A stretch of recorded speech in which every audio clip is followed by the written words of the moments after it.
turn your phones off or put them on silent. Okay, so seatings, okay? Yeah, that's. Lights? Yeah, yes. Okay, excellent. So before we get started, I'd just like to check with everybody on time. I know we initially agreed to 1 hour today. Is everybody still okay to fully participate for the full hour? Yeah, yes. Excellent. Okay, so the next thing I'd just like to check in with is, does everybody have the authority to settle? Should we reach, what I mean by that is, should we reach an agreement? Everybody can make the decision themselves without having to reach out to anybody else outside. Yep. Yeah. Okay, excellent. So how did we get here? Well, David, you initially approached me with your issue.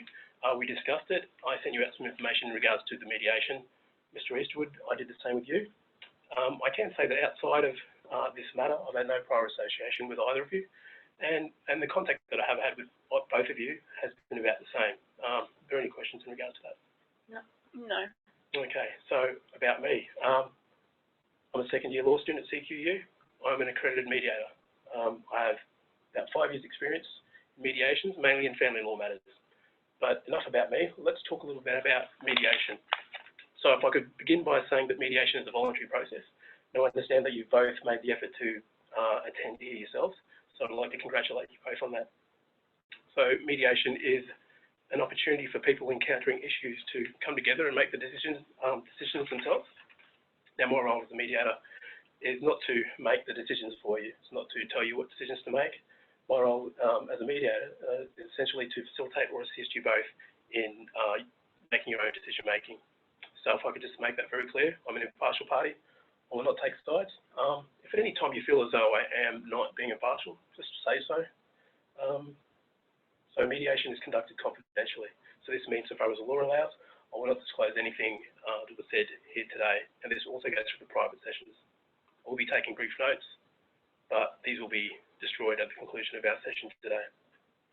So mediation is also conducted on a without prejudice basis. So this means, should your matter go to court, which I hope that it doesn't, that neither party can lead evidence about what the other had said here today, nor can you request or produce any documents that were prepared for today's session. Are there any questions in regards to that? No, good.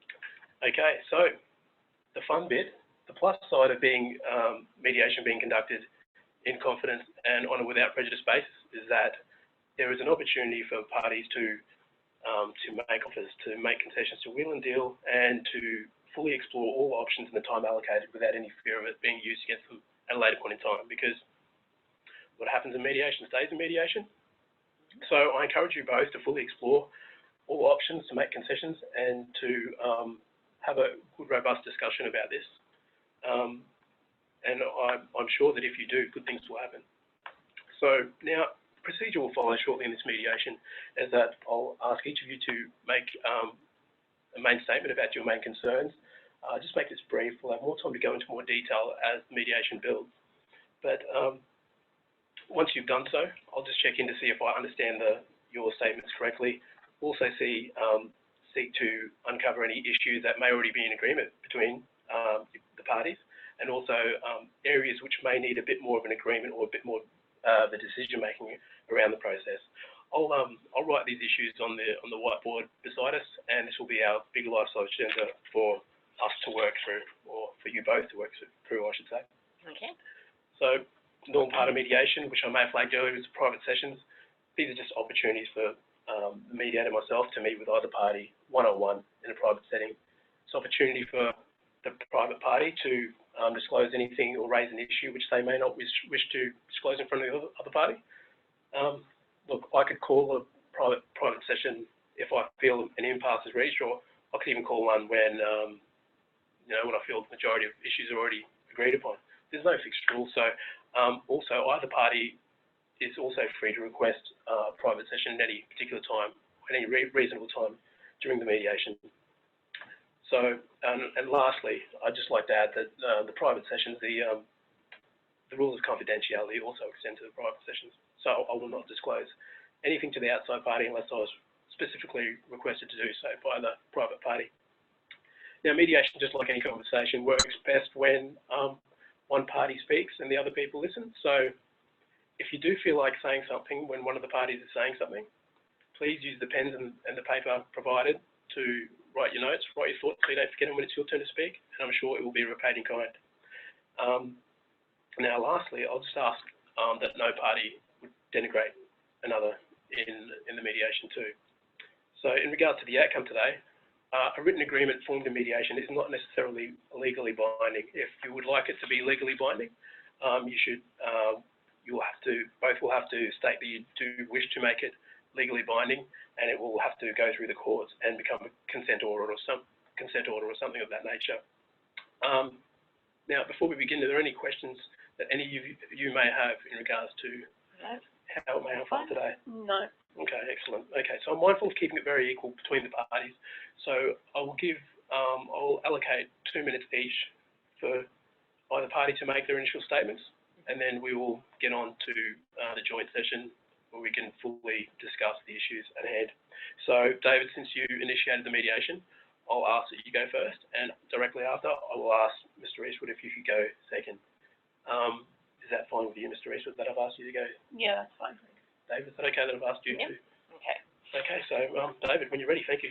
All right. Well, for the past 3 years, Dad and I've been working on this beautiful old ute. He's spending every Sunday working my ass off, helping him out, because he said, as soon as I finish my apprenticeship, this car's mine. So I'm put that extra effort in, making it really nice. But now I've started dating someone, and Dad's saying, no, I can't have the ute. So I'm annoyed that he's gone back on his deal. He's always raised me to not to go back on your word, and to be trustworthy and honest. And as well, I have issues with the way he's talking about my new girlfriend, which he hasn't even met. And I think he just doesn't want me to move out with her. And yes, I don't know what his problem is. But yeah, we had an agreement. I fulfilled my end of the bargain, and now he's just being a stubborn old man and not giving me the ute. I'm not going to give you the ute when she's a bloody go-go dancer. She's not a go-go dancer. I don't know where you get that from. Mr. Eastwood, you'll have your turn shortly. Thank you. David, please. Yeah, that's all I've got to say. So I just wish that he'd stick to his side of the bargain and give me the ute and give my new girlfriend a chance. Okay. Mr. Eastwood, thank you. Well, as David said, we've spent 3 years doing up this ute that his mother chose before she passed away. He's now got a new girlfriend and just doesn't have the time of day for anything other than her. I just don't believe that he's carrying on the values needed to take that ute. That's it. Is there anything else? No, that's it. Okay. Thank you, gentlemen. Okay, so from my understanding, it seems the main issue here is the car. Yep. Now, the issue is the car. And the secondary, well, there's two other peripheral issues, which I think is nagging on the car. First one is Sally, the new partner, your new partner. How she holds up in the light of your father. The second is what I'd like to call here, what I'd like it to be known in this mediation as the understanding. So there was the promise of the car, or what would happen when David successfully completed his apprenticeship, and what would happen with the car. So if we could just call it the understanding, I think that would be. Yep, okay. Yep. Okay, so these are the two peripheral issues. We have the car, and then we've got Sally, the new partner, her values, and then we have this thing called the understanding. Okay, so have I gotten it correct so far, as far as? Yeah, that's pretty much it. Yep. Okay. So as a point of attack, I suggest, if it's all right with the both of you, if we could address the issue of David's new partner, Sally, first, and in starting that, I would like Mr. Eastwood, I would like you to explain how you feel about the issue. Okay, so a couple of weeks ago, or a couple of months ago, David came and told me that he was seeing a new girl. I've since heard from my good mate Greg that she's a go-go dancer. Sorry, Greg? Not a go-go Yep, dancer. Greg. And Her sister. I don't think Greg would be lying to me about that stuff. Greg wouldn't know. How would he know? Well, he's probably at the strip club. Yeah, probably. David, if we could just give your father a chance to. Okay, so. David promised his mother that he would find someone like her, and I just don't believe that he's done that dating this woman. Okay. So, so correct me if I'm wrong. So it's important to you that any partner that your son was or is defined has to have the same principles and values that you and your wife brought David up with. Yeah, right? And in saying that, he promised his mother that that's the type of woman that he would start seeing. David, is there anything you may like to add to that? I think that's what attracted me to her, is because she's like Mum. Your mother wasn't a go-go dancer. Neither is my girlfriend. She's a law student. Have you even thought to ask that? You haven't asked anything about you, going off what Greg has said. Yeah, because you bloody don't talk to me. You don't ask. Why do I need to ask? You should come and talk to me. I'm telling you now. She's a law student. Isn't that good? I don't know, is it? Yes, it is. Better than her sister, who's a go-go dancer. It's her sister, not her. Don't listen to Greg. So Dave, from what I understand, there could be a certain chance of mistaken identity. There is, yeah. So the sister and Sally. Yeah, she's got a twin sister. Yeah. The twin sister does go-go dancing, and Sally is a law student. She was nowhere near strip clubs. What is She can't even walk. She can't even walk. No. So, Mr. Eastwood, how would you feel if it was, in fact, a case of mistaken identity? Well, I'd be having some words to Greg about it if that was the case, but he's got no reason to lie to me. David's got a reason to lie to me. Probably not lying to you, probably just mistaken identity. It looked like her. So we saw a lady dancing and saw me look like the same lady, but it's twin sister. Doesn't even know she's got a twin, would he? I don't know, you'd have to ask him that. So, Mr. Eastwood, the way I see this is, now correct me if I'm wrong, so it seems that it's not really about the person, it's more so about the principles and the values that they hold. Yeah, exactly. Okay. So, but I suppose it would be easy to get it mixed up in this, Well, if she was a twin, yeah. and you say your girlfriend's son-in-law? She is. So she sounds like she's responsible? She's got her head screwed on right, she's got goals, she's got ambitions, she's kind, she's just like Mum. That's what attracted me to her, because she's like Mum. And I knew Dad would approve of her. But now he doesn't even want to meet her. So, Mr. Eastwood, would you be opposed to meeting or your son, possibly dating a woman who's respectful, goal-driven and responsible? Well, no, I wouldn't. But if she's anything like a go-go dancer, then I want nothing to do with her. She's stubborn, she's not. Listen. So, David, from my understanding is that, ever since you were a child, your father brought you up, your father and your mother brought you up with these certain principles and values and how you hold yourself. Yeah. Is it safe to say that these principles have become your own? They have, yes. Very much so. I admire you, Dad. I want to be just like you. Mr. Eastwood, how do you feel knowing that you've imparted your principles onto your son, so much so that they've had a positive effect on him, and now that you basically both share the same principles? So the principles you have are the same principles as your son. Yeah, pretty good. That was the point. And from what I understand, David has used those same principles in finding, as a measure in finding another partner. Yeah. Apparently. So there's an agreement there that you both share the same principles. Yep. Yeah, I guess so. And David, you yourself, from what I've heard, you've stated that the principles that your new partner shares are the same as yours. Yeah, it is. Yeah, and same with Mum and Dad. Like I said, that's what attracted me to her. So in fact, the way I see it, there may be three spheres, which are all the spheres of principles that are all the same, potentially. Potentially, yeah. Okay. So, have you met Sally? No. Would you be opening to meeting her instead of relying on what your friend Greg said? Well, yeah, I suppose I could meet her. David? Yeah, I'd like that. You'd like your father? Yeah, I want them to meet. I've been trying to tell that, but he's got no interest in meeting her. would you like to meet this new partner yourself, and then you can form your own opinions? There's no agreement that you have to like her. There's no agreement at all. It's just...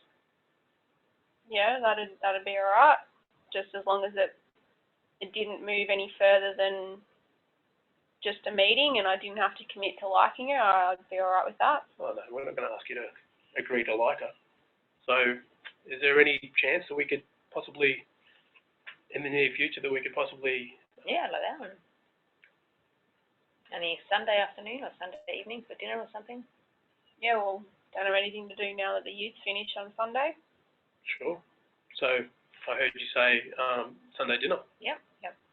She's studies all during the week, and then Sunday she tutors law, and then she has yoga, so Sunday evenings will be perfect. Then you'd be open to that, Mr. Eastwood? Yep. I'll, as long as I don't have to cook. Yep, we'll just let me know. One of your roast ducks you like. Okay, excellent. Well, from what I can gather in the last 10 minutes or so, you've done an exceptional job. I think we've reached a point of agreement here that we will come back to later. So I think in using this good momentum, we'll move forward to the next issue, which is the issue about the car and the understanding that you both had in regards to what would happen when Dave finished his apprenticeship and how he perceived that he's probably going to receive the car as a result of successfully completing his course. Yeah. So before we converse jointly on that matter, I would just like to break into a private session. Okay. Mr. Eastwood, I'll request that you accompany me to the first private session. David, thank you. All right. We'll call you in shortly. Okay.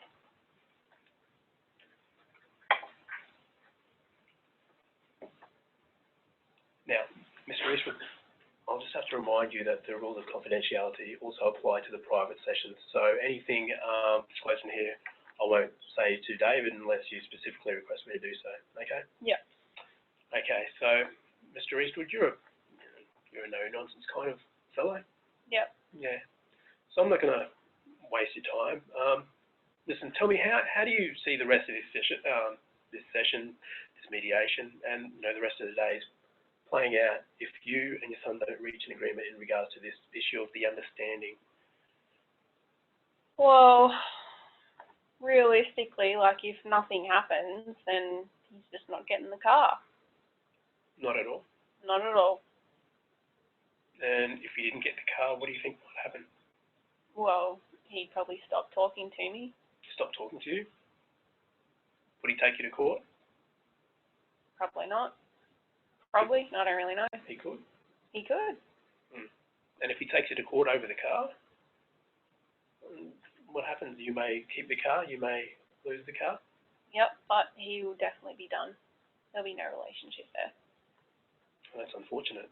So you could potentially lose the car, lose communication with your son, which you've made it quite clear that that's something that's very important to you. Yeah, well, I think like if the car's gone, he's got no reason to come back. Got no reason to come back and visit me, and then I'll be all alone on the property, and that's the end of it. So you feel as though losing the car would be losing your son? Yeah. You feel as though maybe keeping the car would, I don't know, how can I put it, maybe be a bit of an anchorage point for your son to keep coming back? Yeah. Okay. Listen, Mr. Eastwood, what am I not getting here? Can you please help me sort of understand how we can make this work between you and your son? I know this relationship is very important to you. I know the car, in fact, the way I see it, is a symbol of the connection that you both have. Is there any way we can move forward and help this relationship out? Well, I don't really know. Like, I see it as once the car goes, he goes, and that's not what I want. So if I hold on to the car, I've got a reason to keep him coming back. So I don't know, maybe if there's some kind of agreement that he is going to come and see me, I'd be willing to consider giving him the car. Sure. Have you made it known to him that you, maybe you feel a bit concerned that, you know, if he was going to take the car, that he might not come back or might cease communication with you at all? Well, I thought by holding the car, it'd dawn on him, but obviously not. But you haven't said anything to him, Mr. Eastwood? No. Okay.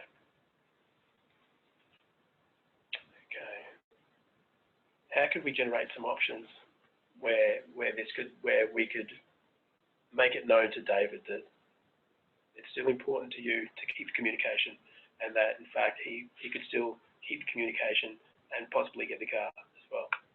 Well, I don't really know. Like, maybe we can look at getting another car or something to do up. You mean another project car? Yeah. Okay, excellent. That's a fantastic idea. And then that would be something that you could work on every Sunday. Yeah, well, Continue. obviously Sundays are free now that we don't have to work on the car. We need another car. Yeah. He'd love that too, wouldn't he? Well, I'd hope so. I think he would. I'm pretty sure we can check back in with him and see if he would take that option up. I think his Sundays are still open. Well, that sounds like a fantastic idea. I think we should, now let's conclude this private session. We'll meet back up with David. I'll call David into a private session. But thank you. You've been very helpful, Mr. Eastwood. Okay, thanks.